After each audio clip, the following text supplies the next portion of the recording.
Mesdames, Messieurs, bonsoir et bienvenue sur votre chaîne préférée. Dans le cadre de cette émission, nous recevons ce soir le président de l'OGC, l'Organisation gabonaise des consommateurs, M. Ibrahim Tchendjemboulou. Avec lui, nous allons débattre des questions liées à la vie chère au Gabon. M. Ibrahim Tchendjemboulou, bonsoir. Bonsoir, M. Jean-Pierre Salamba. Merci d'avoir, n'est-ce pas, accepté notre invitation. Monsieur Ibrahim Tchendjemboulou, premièrement, quel est le rôle de l'Organisation gabonaise des consommateurs? Merci encore une fois. Le rôle de l'Organisation gabonaise des consommateurs, c'est un rôle de défense, de protection, de sensibilisation, d'éducation des consommateurs. C'est une association qui a été créée pour promouvoir les droits et les devoirs des consommateurs dans notre pays. Et justement, le rôle est défini dans nos statuts et c'est ce que je viens d'exposer brièvement, c'est-à-dire protéger, défendre les droits et intérêts des consommateurs et les usagers dans notre pays. Voilà pourquoi l'association des consommateurs a été créée et s'appuie sur l'ensemble des populations, sur l'ensemble des consommateurs qui vivent dans notre pays. Votre ONG existe depuis combien d'années? L'ONG existe depuis 2003. Nous avons été précisément créés le 31 juillet 2003. Et à ce jour, nous sommes proches d'une quinzaine d'années. Le bilan? Le bilan, nous avons mené plusieurs combats. Tout le monde le sait. Nous sommes présents sur le terrain. On a fait en sorte que désormais le gaz soit vendu à proximité des populations.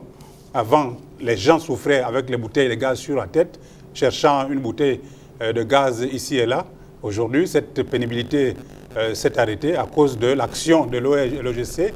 Ça, c'est un bilan positif. Nous avons par ailleurs travaillé sur l'eau et l'électricité. Ce n'est pas encore terminé, mais tout le parcours, la création de points de vente de Mbolo, d'Awenje, d'Okala, etc. par la SCG, c'était à cause de nous. Parce qu'à l'époque, lorsque nous sommes constitués, on avait seulement un seul siège qui servait tous les clients de la SCG. Nous nous souvenons qu'il y avait des files d'attente, c'était le problème à l'époque. Et aujourd'hui, ces problèmes sont presque stoppés parce qu'on peut acheter ces unités à partir du téléphone. C'est déjà une grande avancée. Mais tout le problème reste gros. Et nous avons commencé à faire payer par l'assurance de la SCG, le remboursement des personnes qui ont perdu les appareils électroménagers suite aux différentes coupures. Disons, on va dire, les coupures et les hausses de tension, donc les perturbations du réseau électrique de la SCG, et qui étaient à l'origine des dommages sur les appareils électroménagers des populations. Donc, une centaine de personnes ont été déjà, on va dire comment, indemnisées. Alors, donc le combat se poursuit. Tout le temps, nous recevons les plaintes et nous accompagnons ces plaintes vers la SCG. La SCG, via son assurance, indemnise les populations. Ça, c'est des actions positives. Nous combattons la rareté de l'eau dans certains endroits et nous sensibilisons les gens aussi pour que l'eau ne se gaspille pas parce qu'il y a des endroits où il manque cruellement de l'eau, mais il y a d'autres endroits où l'eau est en train de couler à même le sol. Personne ne fait cas, ni la SCG, ni les populations. Et on crie qu'il manque de l'eau par ailleurs. Mais pour la distribution de l'eau, l'eau est distribuée sous pression. Mais si la pression se perd ailleurs, c'est sûr qu'elle ne peut pas arriver normalement dans d'autres quartiers pour que tout le monde soit satisfait. Donc il y a ces aspects techniques-là aussi qu'il faut voir. Donc il y a l'aspect aussi du prix qui ne fait que grimper et pour cela nous faisons la pression par rapport contre la SCG pour que ces prix soient revus à la baisse. Parce que normalement, on ne fabrique pas l'eau à la SCG, on traite de l'eau à la SCG. Et les installations, c'est le gouvernement gabonais qui est le plus grand bailleur, on va dire cela, le plus grand financeur de ces installations. Le consommateur gabonais a comme l'impression que rien ne s'est fait. Pour preuve, il éprouve du mal à joindre les deux bouts. Conséquence, l'envolée des prix du carburant, des téléphonies mobiles, du mètre cube d'eau, voire de l'électricité. Quelle est votre réaction? Oui, notre réaction, comme vous le savez, on ne peut rien régler dans ce cas de figure sans dialogue. Il faut que les gens puissent parler. Et nous avons sollicité pour le cas, par exemple, du ministère du pétrole et des hydrocarbures. Vous êtes quand même un consommateur. Oui, nous sommes consommateurs, nous sommes conscients de la situation qui est la nôtre, d'être un consommateur comme tous les consommateurs. Mais au-dessus de cela, nous représentons les consommateurs. Nous nous sommes engagés, c'est un engagement pour que les consommateurs puissent, n'est-ce pas, relayer le message. Comment doivent-ils le faire?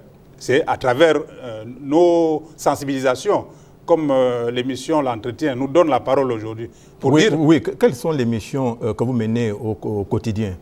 Oui, l'émission au quotidien, c'est, pour une association de consommateurs, c'est d'abord recevoir les plaintes, c'est-à-dire accueillir les consommateurs qui viennent à votre permanence. Pour le cas de l'organisation gabonaise des consommateurs, notre permanence est à la mairie du 3e arrondissement, donc la mairie de Nombakeli. Le premier bureau que vous franchissez, que vous trouvez en face, lorsque vous franchissez le portail de la mairie, c'est le nôtre, à côté de la bibliothèque. Donc, en permanence, il y a quelqu'un qui vous reçoit et qui accueille vos revendications. Or, il se trouve que parfois, par mois, on n'a pas suffisamment de personnes qui arrivent. Et nous participons à des émissions, parfois en direct dans des chaînes nationales de télévision et de radio, où nous appelons les consommateurs à réagir. Donc, la chose, c'est quoi? L'association des consommateurs accueille les consommateurs, reçoit les plaintes et les accompagne, les oriente. Voilà, ça c'est notre principal travail, orienter les consommateurs.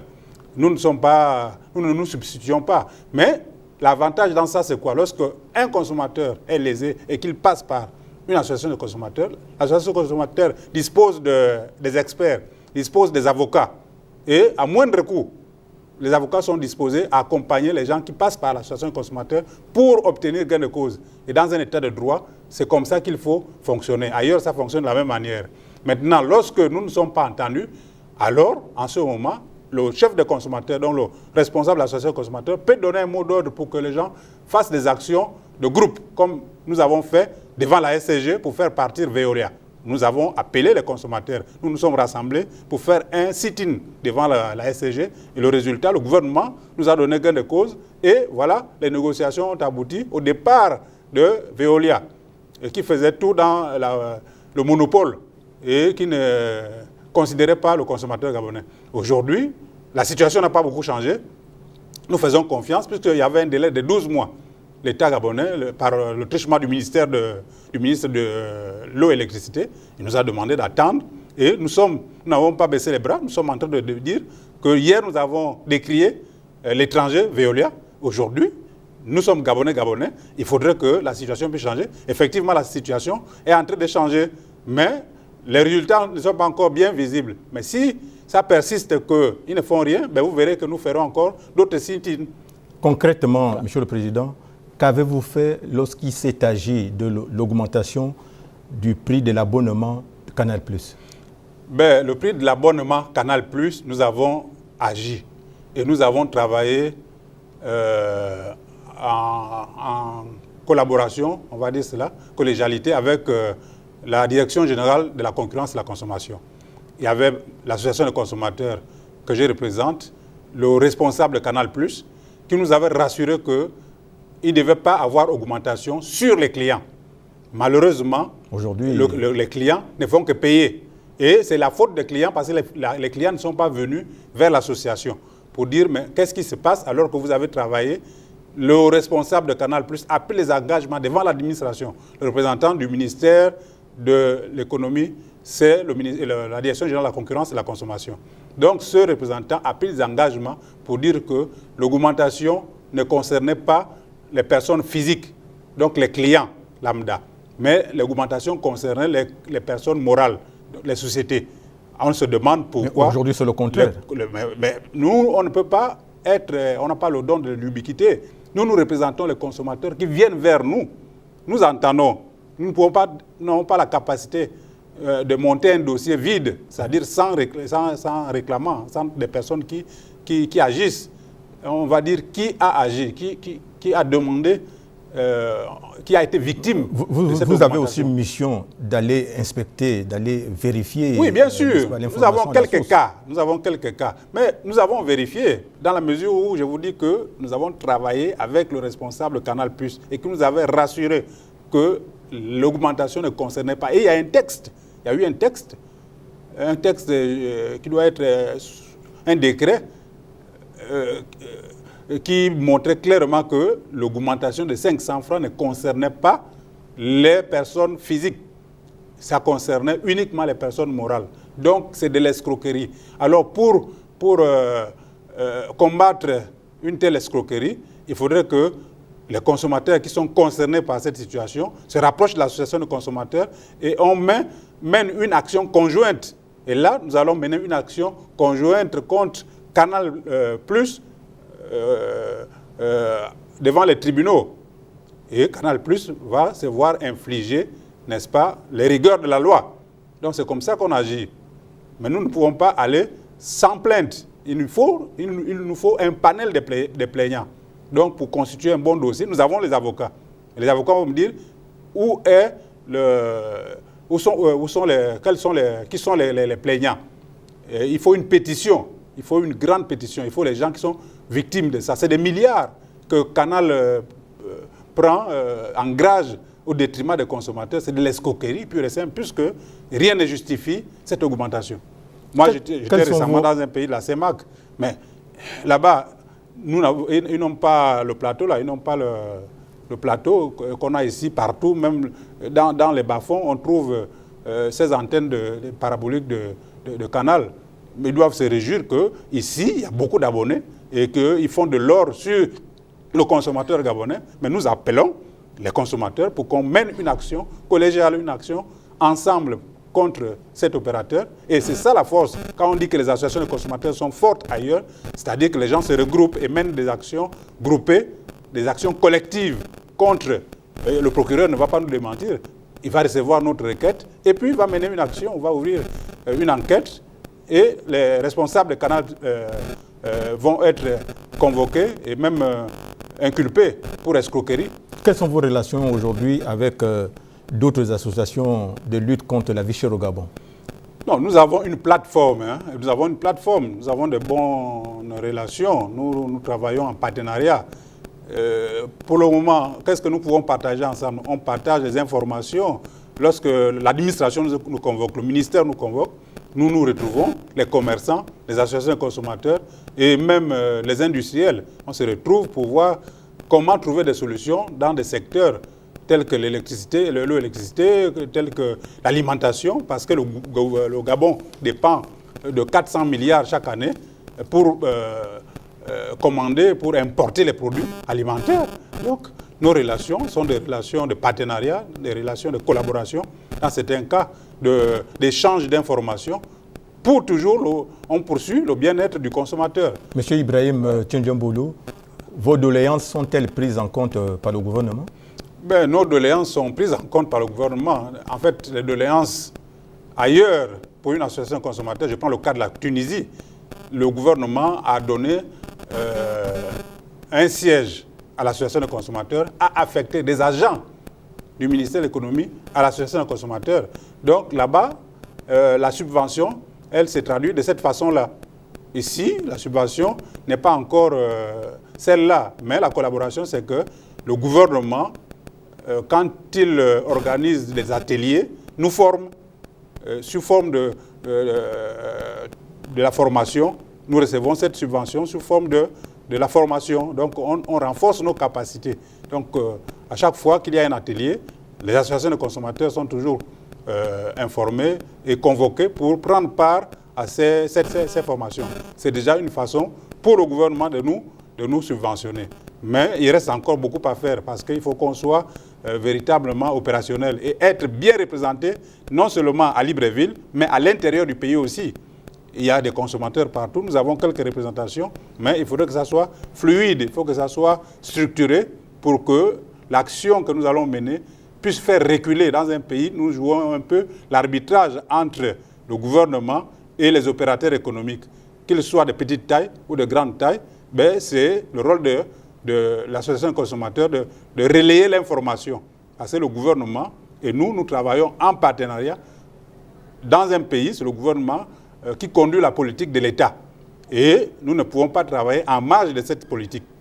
Et lorsque le gouvernement ne joue pas son rôle, on rappelle au gouvernement qu'à tel endroit, gouvernement, vous ne jouez pas votre rôle, vous êtes absent. Et le gouvernement doit se battre pour jouer le rôle. Et tout ça, c'est pour garantir le bien-être du consommateur. Et ça se passe comme ça dans tous les pays. Donc, vous savez, nous sommes un pays où tout est jeune. On est en train de chercher à structurer. Vous faites bien de poser ces questions. Le gouvernement va regarder cette émission et certainement doit savoir que le gouvernement n'appuie pas les associations de consommateurs pour qu'elles soient fortes et aider même l'action du gouvernement. Parce qu'on doit relayer le gouvernement. Ce n'est pas un individu qui se promène quelque part. Le gouvernement est représenté par les ministères et par les ministres qui animent ces différents départements. Et donc, nous avons des rapports de partenariat avec le gouvernement. Monsieur Ibrahim Tchendjamboulou, nous sommes parvenus au terme de cette émission. Quel peut être votre mot de fin? Bon, le mot de fin, c'est vous remercier de nous avoir entretenus dans cette émission et demander que le ministère du pétrole puisse recevoir les associations de consommateurs pour qu'ils puissent dire clairement pourquoi il y a des augmentations chaque mois dans le secteur du carburant, du pétrole, du gaz. Voilà, il faudrait qu'ils disent aux Gabonais pourquoi il y a ces augmentations alors que ces produits-là doivent participer au développement du pays. C'est ça un peu mon mot de fin. Et je pense que les médias, la télévision notamment, et les associations de consommateurs, nous devons mener le même combat pour sensibiliser la population. Je vous remercie. Chers téléspectateurs, c'est ici que prend fin notre rendez-vous de ce soir. Merci pour votre fidélité et bonne suite de programme sur votre chaîne préférée. À bientôt.